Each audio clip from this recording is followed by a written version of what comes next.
How'd you like to turn yourself into an emoji character?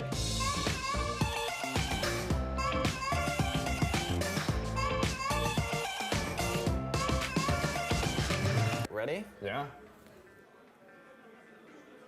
Gotta be honest, man, that literally does not look like or represent you at all.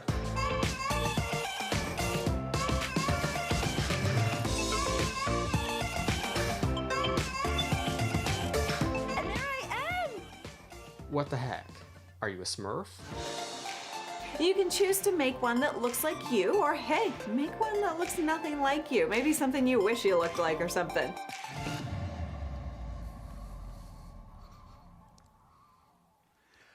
Well, hey, Fox River. I mean, Fox River Waterford, Fox River Muskego, Fox River Waukesha, Fox River joining us online, and those just kind of checking out Fox River. We are so glad to have you here. In fact, I am especially glad to have you here with us this particular weekend. If you would have been given a tag that says, I am on it, on your way in with a marker, almost every one of us would have wanted to simply write our name on it, right? We wouldn't put our name on it and we'd think, boom, we are all done and taken care of. Unless we were told, you can't use your name. You need to fill out the tag, I am, without using your name. What would you put on the line? Kind of fun. Kind of insightful. You can do this with your friends or family a little bit later this week if you want to do that. Let's start. If you're taking notes here, here's what I want you to do. Put 3 lines on both sides of this to start with, or you can use your imagination for this as well. And then write 6 identifiers that answer the question, I am, who you are. For example, I could put on here, I am father, husband, son, pastor, athlete, Christian. Once you've done that, now cut your list to 3. What are the top 3? And then of everything that you've written, what is the one thing that would go on the line here? Because what you're doing is you're beginning just to surface, this is my identity, who I see myself as. Identity, as defined in the dictionary, is this. It's who you are. Identity is the way that you think about yourself. It's the way that you're viewed by the world. It's the characteristics that define you. I think everybody would agree identity is something that is very important because it affects every area of our life. It is super important, and it is super important that we get this right. Anybody here ever have any, struggles with this question like, who am I?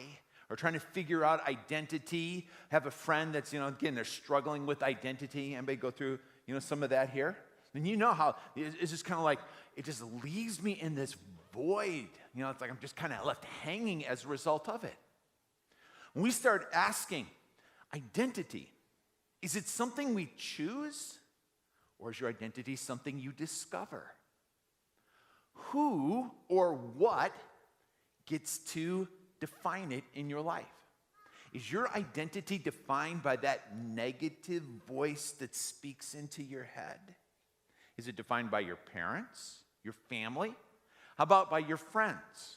Maybe your identity comes from social media, and it just pours into it that way, doesn't it? Could be culture, could be the world around us. Well, our series, as it speaks in these many, many voices that want to, speak or define us, some of those voices are so true, right? And some of those voices are just so false.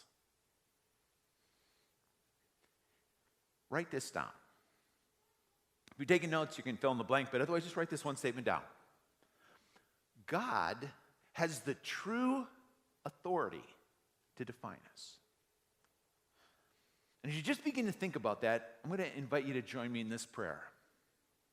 God, would you help us to realize today, again, just how important identity is, what you have to say about it, and what it is individually that you want each of us to hear from you. We prayed this prayer in the name of Jesus, and every agreement says, Now, if God has the authority, the true authority to define us, he would start by saying this. The one thing that God would say to everybody here, as you filled in the blank I am, he would say, you could write this. Write that you are a living soul. You are somebody that is made in the image of God. You're an image bearer, God would say, of himself. But what does that mean? What does it mean to be a living soul? What does it mean to be made in the image of God? I'll throw a couple of, terms up here that would help us. It would mean that there's eternality to you. In other words, your soul isn't simply a part of your body that when your body dies, it dies. You're not a body, but you are a living soul that is now occupying a body. And it will continue on. Because you're in the image of God, you have imagination. That is, you have the power to create within your mind. Think about it. Every one of us can imagine a better tomorrow. Every one of us can write a story, or we can change a story, or we can think and bring up images in our mind right now. It's part of being in the image of God. We're people of volition. That is, we have will, we have choice. Some of us, our kids, got too much of this.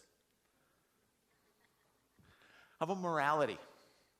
There's this intuitive right-wrong sense that we have. Sometimes we describe it as our conscience, but we know what is just and unjust. And when we experience injustice in our lives, or we see it in others, there's just something that moves or stirs within us. Again, we're in this image of God. We bear his image. And then there's love, the capacity for love. In fact, you could say that every one of our souls crave love because we are a living soul.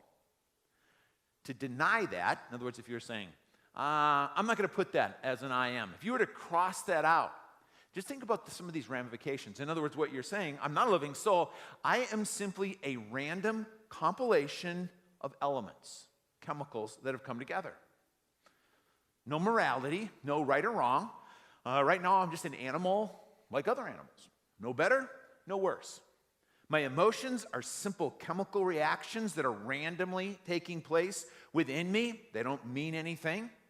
And there is no purpose to life. Now you could say, oh, that's depressing. That's bleak, isn't it? I mean, those would be ramifications if this wasn't true. But God says, it is. To each and every one here, no exceptions, you are a living soul. So why don't you just look at the person next to you and with a little bit of awe and a little bit of wonderment and a tad bit of conviction, say to them, you are a living soul. Go ahead and tell somebody that. Now tell me you're not sitting up a little bit straighter in your seat right now. Yeah. But God says that to everybody. And it gives us some foundation for identity. In fact, the first of the preferred identity markers God desires for us would be this, if you're taking notes, that you and your identity is found as a child of God. I want you to read these words with me, if you would, please. Ready? So in Christ Jesus, you are all through faith. If you have a Bible with you, I want you to take it with me right now. We're going to open up this identity marker a little bit further today. If you don't have a Bible with you, if you grab the Pew Bible, we're actually going to look at 3 different passages in here today, so this is going to be really, really helpful. We're going to start in Romans chapter 8, which is page 1610, so if you turn over there. While you're turning, I'll just add this real quickly. If you don't own a Bible, we want to take this opportunity just to give you the one you've got in your hands as a gift, our gift to you. You may want to just put a couple little stars in the margins there, put some markers in, and come back and look at some of these things with a little bit more detail this coming week. Verse 14 says this, for those who are led by the Spirit of God are the, say it with me, children of God. The Spirit that you receive does not make you slaves so that you live in fear again. Rather, the Spirit that you received brought about your adoption to sonship. And by him we cry, Abba, Father. That verse we just read right there, That's where the song that all of us sang earlier, I'm no longer a slave of fear, I am a child of God. It just comes right out of the scriptures there. Verse 16 says, the Spirit himself testifies with our spirit that we are God's children. Now let's turn to one of Jesus' followers by the name of John. And as John wrote this biography about Jesus, he describes, and John's amazing because he can take the most complex things and put them in the simplest terms. In fact, he can take the whole gospel and put it into just a sentence or two. And we're going to see him do something similar to that in this passage. John 1, verse number 12, he says this. He says, yet to all who received him, that is Jesus, so you can write Jesus in there. Yet to all who did receive Jesus, to those who believe in his name, he, that is God the Father, gave the right to become, say it with me, children of God. Children born not of natural descent or of human decision or of a husband's will, but born of God. Now, one of the distinctions that John makes for us right here is this child of God isn't a universal, but it's actually a part of a decision that each and every one of us make. In fact, the gospel, the good news, shows this transition that can take place. From being not yet a child of God to being a child of God. Now, the gospel says you can be a child of God. That's good news, right? The gospel tells us how it happens. By putting our faith in what Jesus has done on the cross for us and in his resurrection. And it puts an exclamation point at the end that, in fact, if you have done that, you are a child of God. Now, here's where some confusion comes in. Sometimes the confusion is being the fact that you are made in the image of God, you're an image bearer of God, with being a child of God. This is true of everybody. There's never a person you're going to meet that isn't in the image of God, a living soul. But there is two distinctions. Those that have trusted Jesus, God says you are now a child of God, and those who have not yet done so, but God's desire is that we would. And if you have, as a living soul, received Jesus, God says, I want you to understand that you are now a child of mine. To which we say, cool, but so what? And there is a big so what to understanding this with regards to identity. In fact, God wants to use this as a baseline for identity in our lives. Here's why I say that. How many here are the child of somebody? Can I see your hands? Oh, look at that. That's even more than I thought. Wow. Yeah. Right. Everybody's a child of somebody. I mean, you've got that as a baseline. If I were to ask you, how many, generally speaking, had good parents? You grew up with good parents. How many like that? And if your parents are with you, raise your hand whether it's true or not. Okay? Okay, right. Okay. How many would say, not me?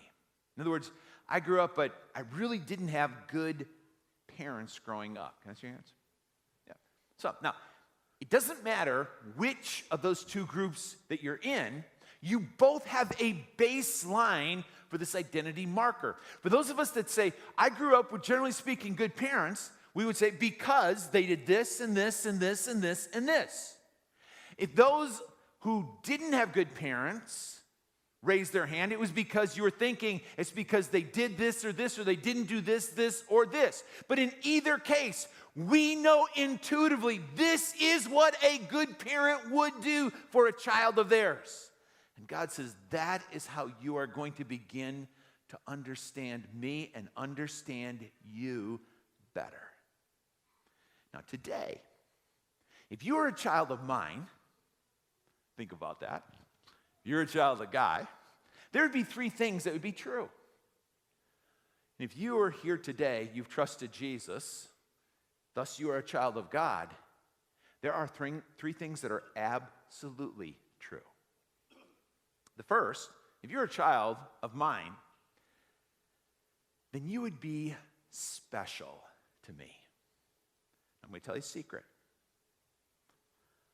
My children are more special to me. I've got 5 of them. My 5 are more special to me than all the other children that I know. Some of you are going, oh, Pastor Guy, are you saying that the children of this church are not special to you, that you don't love them? No, I'm not saying that at all. What I am saying, though, is for all the other children of the church, if they came over to my house right now, they don't have refrigerator rights. My kids, it's like part of their birthright. If I had an extra $500 million laying around, I would be happy to help you and your children and the children of this church with their college education. But I don't. And so with the little bit I do have, do you know what 5 kids that I worked on helping with their college education? Why? Because they were special to me. God did not choose this term randomly, child of God. In fact, he repeats it 20 different times. It's almost like in the scriptures. He takes this truth nail and he wants to drive it over and over. Child of God, child of God, child of God, child of God. Deeper and deeper and deeper into our lives. Why? Because he wants everyone that's trusted Jesus to hear these words. You are a child of mine, and today you are special to me. You are my loved child. Now, if you're a child of mine, secondly, then I would correct you in love when necessary. Listen to what God says about this. And it really is much more efficient for us to read it than for me to even to explain the concept. So let's again take this scripture and go over page 1717. In Hebrews 12, verse 5, we start by hearing this. And have you completely forgotten this word of encouragement that addresses you as a father addresses his son? It says, my son, do not make light of the Lord's discipline, and do not lose heart when he rebukes you, because the Lord disciplines the one he loves, and he chastens everyone he accepts as his son. Endure hardship as discipline. God is treating you as his, what's the word? As his children. For what children are not disciplined by their father? And if you are not disciplined, and everyone undergoes discipline, then you are not legitimate, not true sons and daughters at all. Moreover, we've all had human fathers who disciplined us, and we respected them for it. How much more should we submit to the Father of spirits and live? They disciplined us for a little while as they thought best, but God disciplines us for our good, in order that we may share in his holiness. No discipline seems pleasant at the time. And all God's people said, yeah, for sure, right? It's discipline, but painful. Later on, however, it produces a harvest of righteousness and peace for those that have been trained by it. God says, if you are a child of mine, then you can take this to the bank. If you're not disciplined, then you're not legitimate, not true sons and daughters at all. This is one of those tests. How do I know if I'm really a child of God? Does he intervene in our lives at times in which we are running from him? Now, here's a couple things that's really important as we throw out this big thought of being chastened or disciplined by God. First, remember this, that not every bad thing that happens is God's correction in your life. Sometimes people hear about the correction of God, and then when something bad happens, it's like, oh, I wonder if God, is God angry with me? You're driving down the road, and you get a flat tire, and the first thing you say is, oh, God, I'm sorry. And it's like God says, what are you sorry for? I don't know, but I'm sorry, right? Because something bad happened. We think it must be God's punishment. Something bad happens at work. Something breaks at home. You're thinking, this is God's judgment, God's punishment. No. In fact, God's conviction is always clear. When I have been chastened by God, and I have been chastened by God, there was never a question in my mind, why is God doing this corrective work in my life? When my kids, again, I had 5 kids, when I corrected them, do you think they ever wondered, I wonder what dad's correcting us for now? Why am I getting punished for now? They always, the one thing that was clear, this is what it is. Here's the thing that is becoming the relational wedge. This is what I see that is going to cause great destruction in your life, and I want to save you from it. This is what is tearing relationship apart. You're going this way far from God. His Spirit makes that clear to us. God doesn't correct us in anger or in vindictiveness. God's never doing this. All right, that's enough. Well, I'm pulling over now. Right? It's like, bad enough. God didn't do that. But God's correction is always, always, always, always to restore us. As I said, our sin breaks relationship with God. Our sin can bring great destruction in our life, and God says, I want to save you from that. Jesus' desire is life and life to the full. Now, as I said, when I've corrected my kids, I didn't always get it right. God always gets it right in order to restore us if we're willing to repent, acknowledge, here's what I've been doing, why I've been doing it, and God, I want to come back to you. He does that because he loves me as a child of his. Now, if you're a child of mine, you'd be special to me, right? I would correct you in love when necessary. And number 3, I guarantee you this, that I would be there for you. Denise and I, when our kids were in grade school and they'd go over to a friend's house, we'd tell them, if there's something happening over there that's a problem, if there's something's making you uncomfortable, whether it's an adult or another child, some situation, you just call us and we'll come get you right then. I mean, immediately. When they got to middle school, we told them the same thing again. When they got to high school and there's party and more friends and things going on, we told them the exact same thing again. You call, we are going to be there for you. I told my kids, if you're in a car accident, you call me. I'll be there for you. And they called. And they called and they called. I was out in snowstorms. I was out in the rain. I'm out in the dark. I'm out in the middle of the day. Most of the time, I'm there before the police officer gets there. I'm there with them crying beside the road. I was always there. Told them I'd be there for them. One time, one of our kids, he actually gave himself up last night. I told him, I'm not going to give you up, today that way. One time, one of our kids, he called. He said, Dad, I've just been in this accident. And you could take, a little bit of that, choked up in their voice. And I was in Kenya. I was in Kenya with Denise at the time. And I'm like, I got to get to him. I've always been there for them. I'm like, Denise, get a ticket. I got to go. But because I couldn't, you know what I did? I was immediately on the phone. I called my brother, and I said, Dean, you got to go there. You got to be there for him. I called, the siblings, so they're there, and then immediately there was somebody right there with them. God's word to us is this: as a child of mine, I will never leave you. I will never forsake you. I will always be there for you. There was only one time that a child of God did not have God there with them when he cried out to him.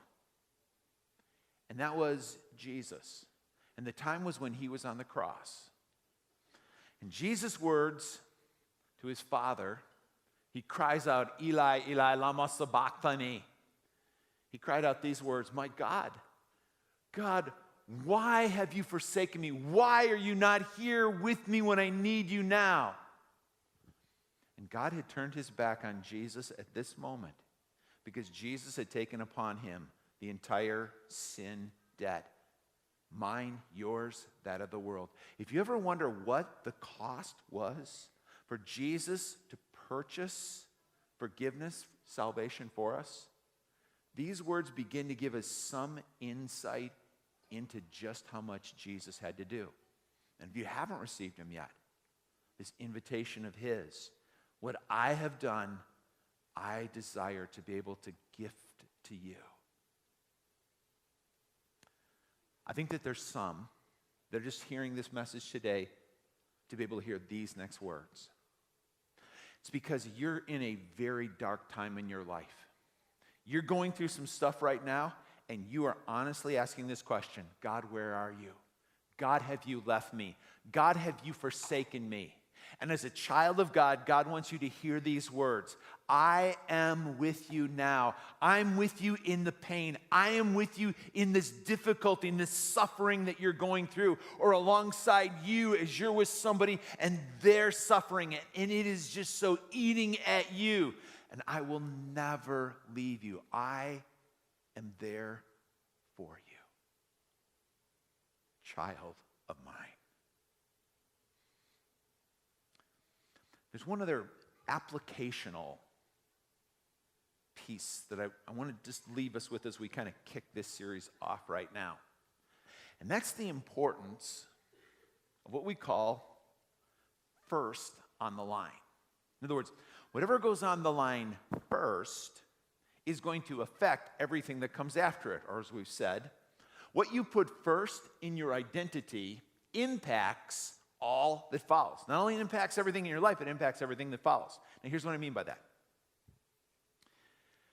In my life, some of those things I put up earlier, I said, I am, and I put pastor, I put husband. Now, I could put it this way: I am husband, pastor. Does it matter which goes first? Ask my wife. Right? Denise said it matters which goes first, because what goes first impacts the other. And she'll remind me of that from time to time as I need that in my life. On a little bit more serious note, so I kind of open up, I'll bare my soul a little bit. Two other things I can put down. I can put, I am pastor, child of God. Or I can put, I am child of God and pastor. Does it matter what I put first for my identity? Every personality test I take always puts this identity marker with me, and that is I'm an achiever. As an achiever, when I let this get in front of this, here's what will happen. When things are going good and when achievements are being accomplished, I'll begin to take credit for things that I don't deserve taking credit for. And when things go bad,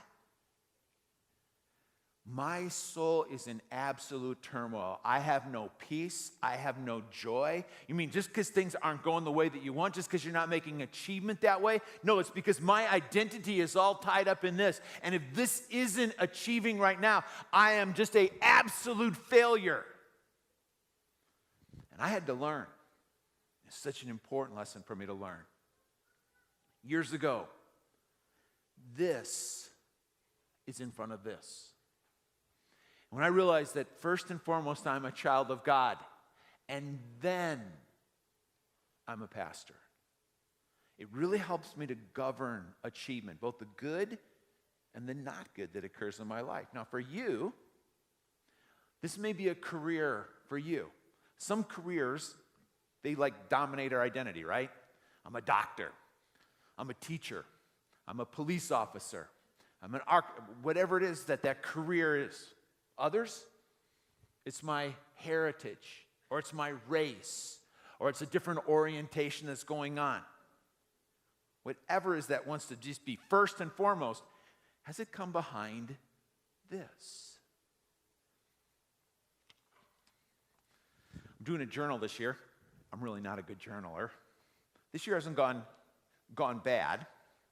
But in the front of my journal, I did something at the encouragement of another. What they told me was that you should write down some daily declarations. In other words, things that you're going to say out loud every day, just for the impact they're going to have on you. I thought, oh, okay, I'll do that. So I wrote down 8 of them. I may add to that list, but I got 8 right now. Number 1 is this: I am a child of God. Number 2, Jesus is risen and he is Lord. Now, I'll tell you, just by saying those out loud every day this year, the life-changing impact that that has had on me. When things are not going well, when emotionally I'm not doing well, and I just start out, I'm a child of God. I have perspective, and my identity doesn't go spiraling in ways that it shouldn't.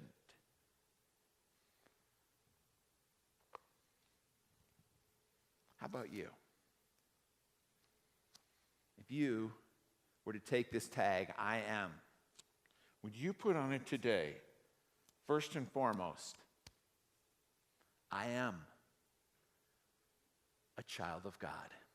And therein is my identity established and all that follows with it. If so, here's what I want you to do this week. Would you don't have to do it every day this year, but would you just this week, would you do this one thing? Would you say out loud, beginning of your day, I am a child of God?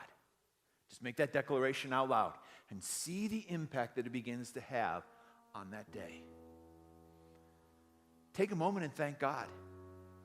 There may be a lot of things you're not thankful for or not well, but there's one thing. God, thank you that I am a child of yours. Because I'm a child of yours, I know that I'm special, that you'll correct me in love if I need it, and that you are there. You'll always be there for me. If you're not yet a child of God, Jesus' invitation, his word to you today is this: I hope that you will be.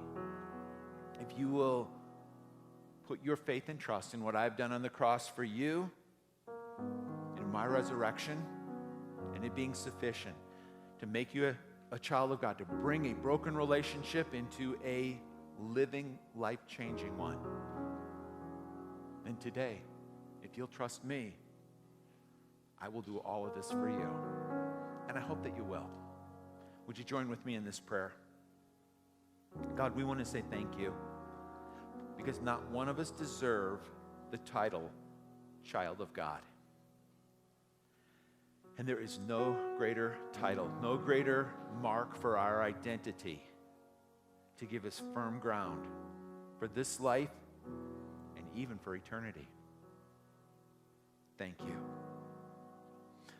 Now, Jesus, for those that are here and they're ready to put their faith and trust in you as Savior, they haven't before, today they are. Help them to realize that this is a life-changing decision. If your prayer is, Jesus, I want to trust you as my Savior, I'm repentant of my sin and I'm asking you to do your saving work in my life. Can I ask you, would you just with an upraised hand, just lift it up going like, God, that's me today. Yeah, just wave it at me. Sometimes it takes me just a second to see it. Yeah, all over. Thank you. All of our campuses, even online. Thank you, Jesus, for the saving work that you do in everybody that comes to you for it. And then for this, that you have now made these who are not yet a child of God now to be a child of yours. We give you praise and thanks in the name of Jesus. And everybody in agreement said, sometimes we wonder, what do I do next? Or how do I figure out my next step with God? Here at Fox River, it's by Growth Track. And if you haven't been, I hope that you will, just to get that next step. Many today, even in this service, have acknowledged their desire to trust Jesus. Can we just join in celebrating that decision and welcoming them into really what is the full-blown family of God?